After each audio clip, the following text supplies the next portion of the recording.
سلامونه احترامات کتونکو خدای دې وکړي چې روغ جوړ خوشحاله به نوروز عمر امید ستاسو په درانه خدمت کې حاضر شویم. یو عابد تمنا لرله، هیله لرله، ارزو لرله چې د الله پاک دیدار یې نصیب شي، خدای پاک سره ملاقات نصیب شي. په همدې هیله او په همدغې امید، په همدې ارزو، په همدې تمه باندې ځان یې د 40 ورځو لپاره څیله کړ. له انسانانو نه ګوښه شو او د ورځې به روژه و او ټوله شپه به الله پاک ته قیام کاو.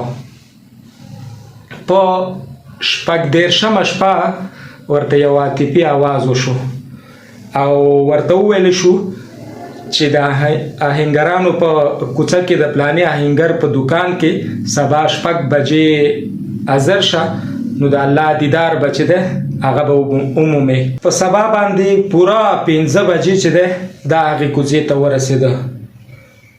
د هغه دکان په لټه شو چې ګوري یوه زړه ترور ده، یوه زړه ببو ده، یوه زړه ښځه ده چې یو مسین لوښی یې په سر کړی ده او یو آهنګر ته یې ورکړ. آهنګر د زړې بوډۍ نه لوښی واخیسته، ویې تاله او ورته وویل چې د دې 4 ریاله او 20 شاهي کېږي درې کم.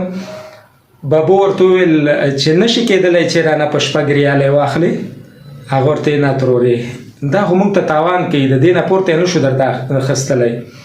همداسې په دغه کوڅه کې روانه شوه، بل آهنګر ته بل آهنګر ته او همداسې پسې روانه وه، خو د 4 ریاله او 20 شاهۍ نه پورته هیچ هم نه اخیسته. آخر هغه دکان ته ورسېده چې دغه عابد یې په لټه و. نو ښځه ترې مخکې و، عابد وروسته دی.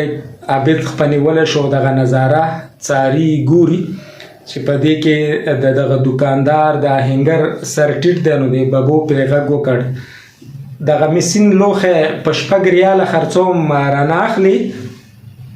آهنګر چې راوکتل ورته ولې یې خرڅوي، په 6 ریاله یې ولې خرڅوي؟ ببو وویل په کور کې مې زوی ناروغ دی او ډاکټر ورته د 6 ریالو دارو لیکلی دي.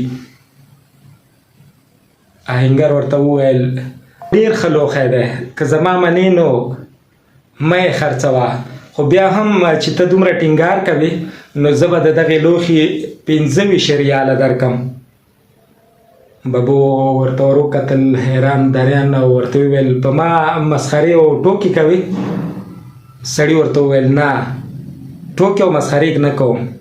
ښځې ته یې 25 ریاله ورکړل. ښځه چې ډېره حیرانه وه په دعاګانو د دکان نه د کور په خوا روانه شوله.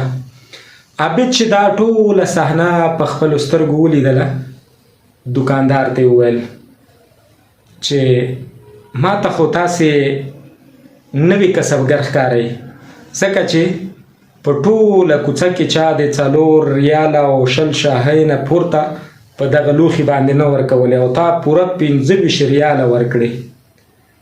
نو ولې دې په 25 ریاله واخیست؟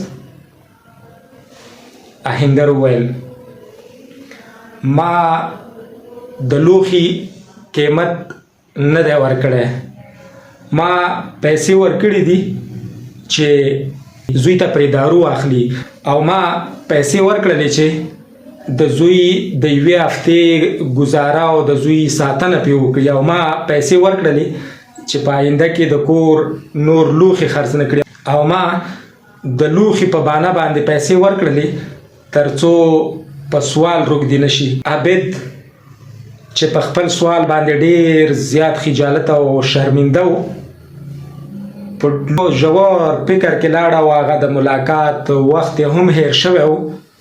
نو ناګهانه یو بل عاطفي غږ پرې وشو او ورته یې وویل شول په څیله کېدو او ډېر عبادت د الله دیدار نشي میلاوېدی.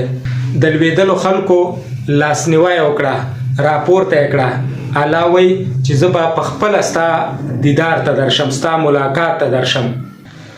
که د لوېدلیو خلکو لاسنیوی مو وکړ، راپورته مو که، نو پوه شئ چې الله مو بیامون. دغه ویډیو د نورو ملګرو سره د پند او نصیحت لپاره شریکه کوي. ډیره مننه.